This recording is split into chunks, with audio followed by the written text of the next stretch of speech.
जय Hind friends, welcome back to my channel. I hope you all are doing well and safe. So जैसा कि मैंने start किया है क्वालिटी मैनेजमेंट सिस्टम के जो इंटरव्यूज़ क्वेश्चन एंड आंसर हैं वो हमने चैप्टर 1 देखा लास्ट अपने सेशन में, और आज हम देखने वाले हैं चैप्टर 2। ओके, तो ये आप मिस ना करें, ठीक है ना। ये बहुत ही इम्पोर्टेंट है। आप अगर इम्प्लीमेंटेशन में हो और इंटरव्यूज़ में जा रहे हैं तो आपको बहुत ही हेल्पफुल होगा। ओके, अगर आपने चैप्टर 1 नहीं देखा QMS का interviews and question and answer, तो मैं डिस्क्रिप्शन बॉक्स में लिंक डाल दूंगा, आप ज़रूर देखें।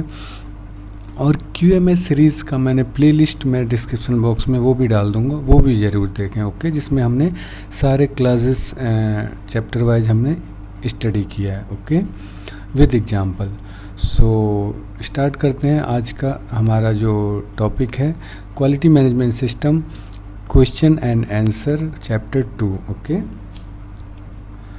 सो सब फर्स्ट ऑफ ऑल जो जनरली क्वेश्चंस आते हैं कि what is different between quality management system revision 2008 versus 2015। Okay, so जैसा कि आप देख पा रहे हैं यहाँ मैंने मेजर डिफरेंसेस जो हैं, जो एडिशनल क्लासेस हैं, वो मैंने आपको दिखाया है। आप देख सकते हैं यहाँ पे आपका 2008 है एंड यहाँ पे 2015 है, जिसमें आपका 0 to 8 था 2008 रिवीजन में, जबकि 2015 में आपका 0 to 10 हो गए। दो क्लासेस जो है हमारे क्लासेस 8 एंड क्लास 9 जो है हमारा ऐड हुआ है। ओके, बाकी इसमें जो बीच में भी आप देख सकते हैं introduction, scope, normative references, term and definitions, quality management system, management responsibilities, resource management, product realisation, measurement, analysis and improvement. Okay,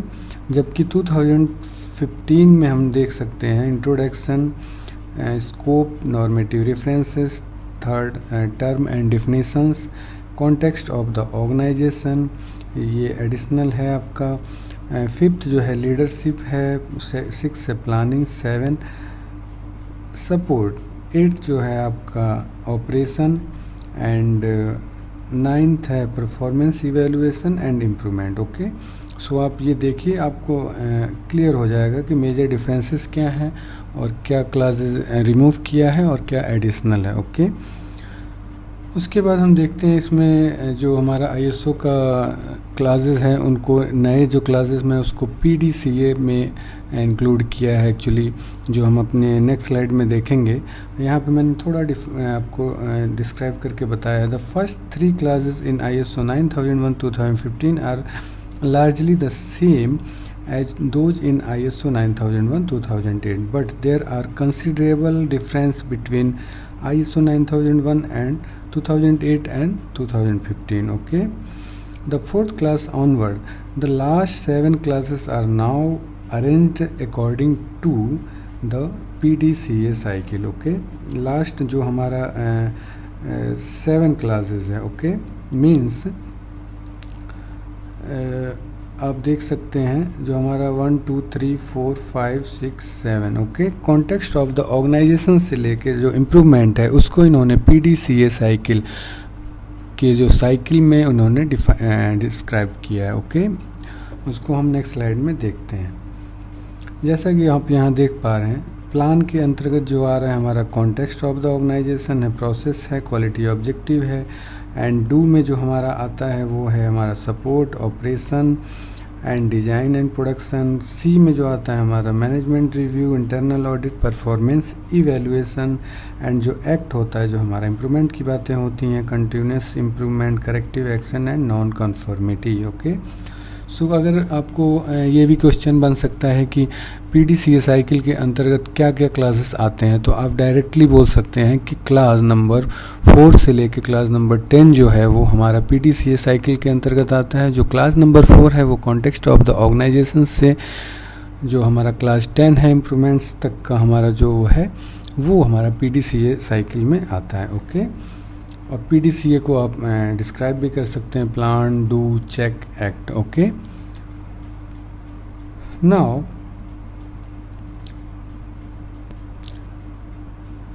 अब डिफिनीशन देखते हैं। Okay, what is definition plan, do, check, act का क्या है। ओके, जो कि यहाँ पे मैंने थोड़ा क्लियर किया आपको। क्लास नंबर 4, 5, 6, 7 और 5, 9 come under plan, class number 8 come under do, okay, and class number 10 come under check, and class number 10, okay, sorry, class number 9 is check under check, and class number 10 is covered by act, okay। यहाँ भी describe आप देख सकते हैं कि कैसे define किया गया है। Plan means stabilize the objective and processes necessary to the delivery result in accordance with the target or goals। Do implement the plan, execute the process, make the product, okay। Check study the actual result and compare against the expected result, okay। Clear है, इसमें आपको मुझे explain करने की ज़रूरत नहीं है, एक लाइन में आपको क्लियर हो जा रहा है। Act if the check so that the plan implemented in do is an improvement then that became the new standard, if not then adjustment are made to ensure consistent improvement, okay। अब एक जो major questions interviews में पूछे जाते हैं, what is context, okay. तो context के बारे में lot of candidate every time confuse रहते हैं, ओके। सो आपको कॉन्टेक्स्ट के मैं यहाँ पे नेक्स्ट यहाँ तो डिफिनीसन में बता रहा हूँ, नेक्स्ट स्लाइड में आपको बताता हूँ कि अगर कॉन्टेक्स्ट कोई पूछे तो आपको एक लाइन में क्या जवाब देना है, ओके। तो यहाँ आप एक बार इसकी डिफिनीसन देखें। An understanding of the context of an organization is use to stabilize, implement, maintain and continuously improve its QMS, okay. The internal and external issues that are determined here can result in risk and opportunities to the organization और to the quality management system, okay. And आपसे ये भी पूछ सकते हैं कि ये context of the organization किस क्लासेस से बिलोंग करता है, तो आपको डायरेक्टली बताना है कि ये ISO 9001:2015 रिवीजन के क्लास नंबर 4.5 के अंतर्गत आता है, ओके। और यहाँ पे आपको मैंने ब्रीफ दिखा दिया जिससे कि आपको आगे से आप भूल ही नहीं सकते, कभी माइंड से आपके स्किप नहीं होगा। कोई पूछा कि क्या होता है कॉन्टेक्स्ट ऑफ द ऑर्गेनाइजेशन, तो आप क्या बोलेंगे, एक तो इंटरनल और एक्सटर्नल, पहले इशूज आप बोलिए और इंटरेस्टेड पार्टीज़, ठीक है ना। First of all issues and interested parties. Issues में क्या है, एक तो internal issues, second is external issues. Interested parties में क्या है, customer, supplier and regulatory requirement, okay.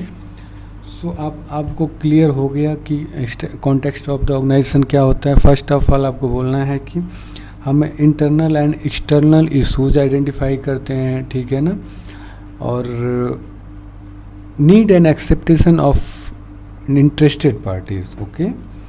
Interested parties like supplier, share holder, customer, okay, regulatories, सारा इसमें आ जाता है, वो हम देखते हैं। तो ये आपका कॉन्टेक्स्ट की डिफिनेशन हो गई। आपको आई होप आज के बाद से कन्फ्यूज़न नहीं होगा। एग्जाम्पल्स हम देखते हैं कि कॉन्टेक्स्ट ऑफ द ऑर्गेनाइजेशन का example of internal issues relevant to the context. Internal issues जो हैं वो क्या क्या हो सकते हैं, okay.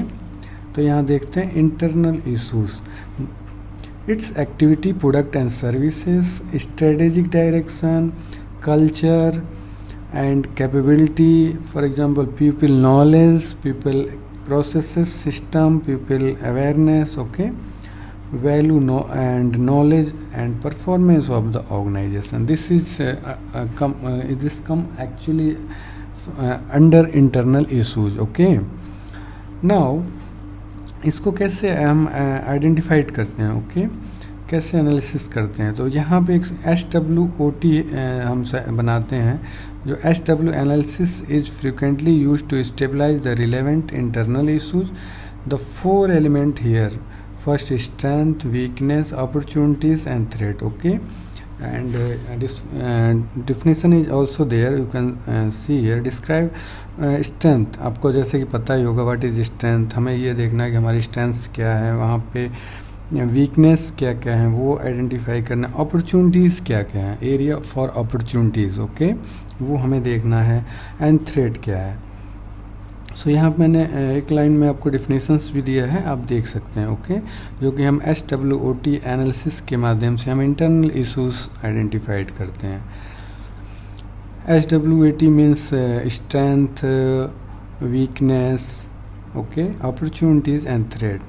So strength means area you do well or advantage of your organization, weakness area to be improved, and opportunities means external factor that may contribute to your organization and can build up your strength. Okay, and threat, what is means threat, potential problems, risk caused by external factor that your organization may face. Okay, तो ये SWOT के अंतर्गत सारा cover हो जाता है जो हमारा इंटरनल इश्यूज़ होता है।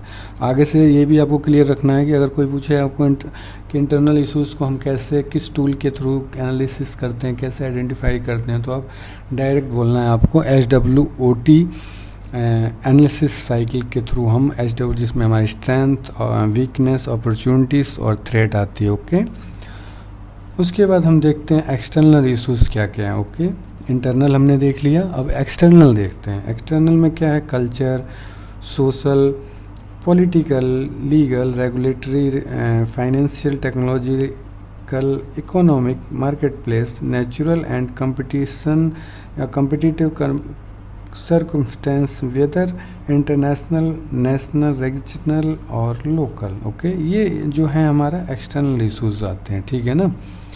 सो इसके लिए हम देखते हैं कौन सा हम यूज करते हैं। तो इसके लिए हम PESTEL एनालिसिस करते हैं, जो कि हमारा उसमें SWOT था, वैसे ही इसमें PESTEL analysis is popular tool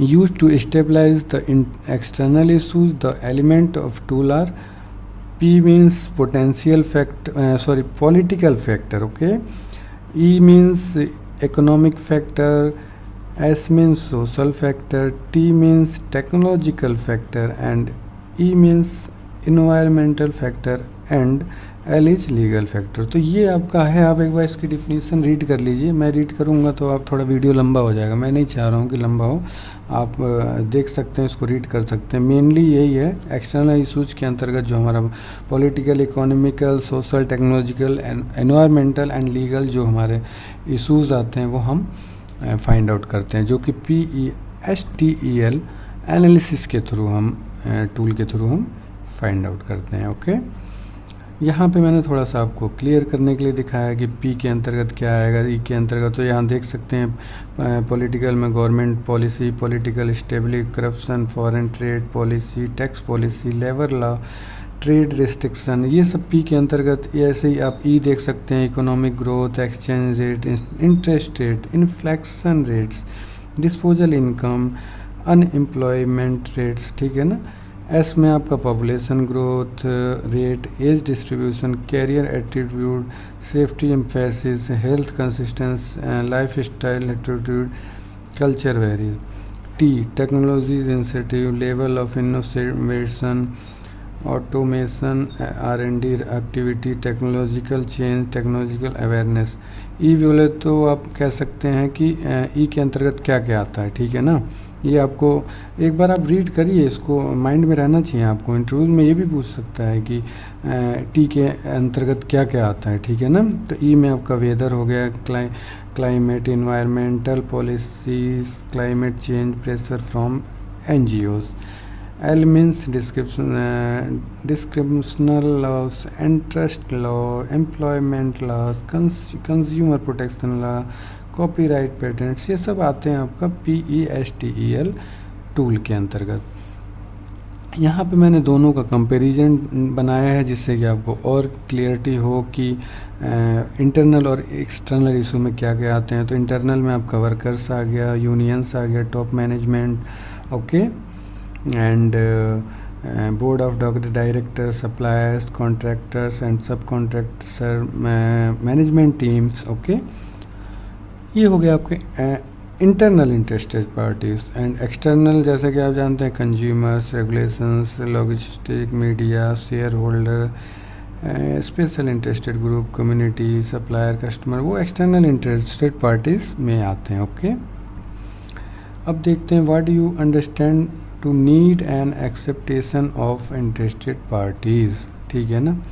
ये देखते हैं तो in ISO 9001 it's defined as a person और group that can either affect or be affected by the action of the organization. A common mistake is just including the customer and forgetting about the many other interested parties that have influence on the organization. Think of each interested parties and why you are including them and the relevance they have to your quality management system. और अगर ये पूछ दिया आपका तो ये definition हो गया। अगर ये पूछा कि भाई किस interest need and expectation of interested parties किस क्लासेस से बिलोंग करता है, तो आप बोल सकते हैं क्लास 4.2, जैसा कि मैंने यहाँ पे दिखाया है, ठीक है ना। मैंने इसलिए डाल दिया कि थोड़ा आपको याद होता रहेगा। क्लास 4.2 में आपका आता है need and expectation of interested parties. Okay, अब यहाँ पे देख सकते हैं कि कैसे आइडेंटिफाई करना है need and expectation of interested parties, like who, what and how are you relevant to interested parties, are their job and expectation, do you understand this need and expectation. Okay, ये आपको find out करना है interested parties में। अब internal interested parties क्या है? You can start internally and should include your management staff and any share holder there are highly relevant to the QMS as they are the face your brand and the ones that will interact with many of your other interested parties. Okay, this is internal interested parties and this is external interested parties. तो इसमें ज़्यादा कुछ नहीं है। Internal means आपके जो business से, आपके प्रोडक्ट से जो आपके इंटरनल मेंबर्स हैं या जो एम्प्लॉयर हैं, एम्प्लॉयज़ हैं, वो अफेक्ट हो रहे हैं, वो आपके इंटरनल इंटरेस्टेड पार्टीज़ हो गए। एक्सटर्नल में आपका supplier, customer, share holder, bank, ये सारा एक्सटर्नल होल्डर हैं जो कि आपके बिजनेस से अफेक्ट करते हैं, या तो आपके बेनिफिट से उनको बेनिफिट हो या आपके लॉस से उनको लॉस हो, मीन्स अफेक्ट हो रहे हैं, ठीक है ना। ये हो गया आपका एक्सटर्नल इंटरेस्टेड पार्टीज़। इशूज़ को मुझे डिफ़ाइन करने की ज़रूरत नहीं है, फिर भी मैंने यहाँ पे दे दिया है। इशूज़ मीन्स इशूज़ होता है जो कि हमें अपने प्रोसेस में देखना है क्या इशूज़ हैं, और यहाँ पे मैंने डिफ़ाइन किया है, आप देख सकते हैं। और अब वीडियो लंबा हो रहा है इसलिए मैं थोड़ा सा आगे चलता हूँ, आप देख लीजिए इसको। इशूज़ का डिफिनीसन में ज़्यादा टाइम नहीं लगाएंगे। रिस्क एंड अपॉर्चुनिटीज़ क्या होता है? रिस्क मीन्स कि जिससे कि हमारे प्रोसेस में क्या रिस्क हैं, क्या क्या रिस्क हो सकते हैं, वो हमें आइडेंटिफाई करना होता है। अपॉर्चुनिटीज़ क्या है, एरिया ऑफ अपॉर्चुनिटीज़ क्या है, वो हमें देखना है, ठीक है ना। सो ये रिस्क एंड अपॉर्चुनिटीज़ बहुत ही इंपॉर्टेंट ISO 9001 2015 में है। और इसको आप पहले तो कॉन्सेप्ट क्लियर करिए कि रिस्क कैसे आइडेंटिफाई करना है और अपॉर्चुनिटीज़, ठीक है ना। फिर हम इस पे देखेंगे, एक मैंने एकदम परफेक्टली एक रिस्क एंड अपॉर्चुनिटीज़ पे मैं आपको एक कंटेंट्स बना के लाऊंगा जिसमें हम RPN नंबर कैलकुलेट करेंगे और उसका रिस्क प्रायोरिटी नंबर देखेंगे कि कितने लेवल तक जाता है। रिस्क प्रायोरिटी नंबर कैलकुलेट कैसे करते हैं, किसी पर्टिकुलर हम प्रोसेस का एग्जांपल लेके समझेंगे, ठीक है ना। तो अभी आज आप खाली ये समझिए कि रिस्क एंड अपॉर्चुनिटीज़ की डिफिनेशन क्या होती है, ठीक है ना। यहाँ पे मैंने पोटेंशियल इंटरेस्टेड पार्टीज़ का कुछ लिस्ट आउट किया है, आप देख सकते हैं। And user, joint venture owners of internal property, parents and owners, bankers, unions, external provider, employees, ये सारा जो है कि इंटरेस्टेड पार्टीज़ की लिस्ट है। जैसा कि मैंने बताया था, अगर आपको ब्रेनस्टॉर्मिंग करना है, इंटरेस्टेड पार्टीज़ सर्च आउट करना है, तो ये आपको हेल्प करेगा। कोई इंटरव्यूज़ में आपको पूछेगा तो इसमें आप ऐसे ही बता सकते हैं list internal interested parties and external, आप दोनों अलग अलग बताइए। इंटरनल का लिस्ट आउट मैंने पहले किया था सेपरेट, यहाँ तो एक्चुअली दोनों ही है, और एक्सटर्नल का भी है, आप उसको रीड आउट करें और अपना कॉन्सेप्ट क्लियर करें। सो फ्रेंड्स, आई होप आपको ये कंटेंट अच्छा लगा। अगर अच्छा लगे तो अपने फ्रेंड्स के साथ शेयर करें और चैनल को सब्सक्राइब करें अगर नए हैं तो। अगर ऑलरेडी सब्सक्राइब हैं तो लाइक करें, कमेंट करें। मैं आपके लिए ऐसा ही कंटेंट अच्छा लाता रहूँगा। और डिस्क्रिप्शन बॉक्स में सारे मैं प्लेलिस्ट डाल दूँगा, आप ज़रूर देखें। और अपने घर पे रहें, पढ़ते रहें, स्वस्थ रहें और सेफ रहें। Thank you very much for the watching this video.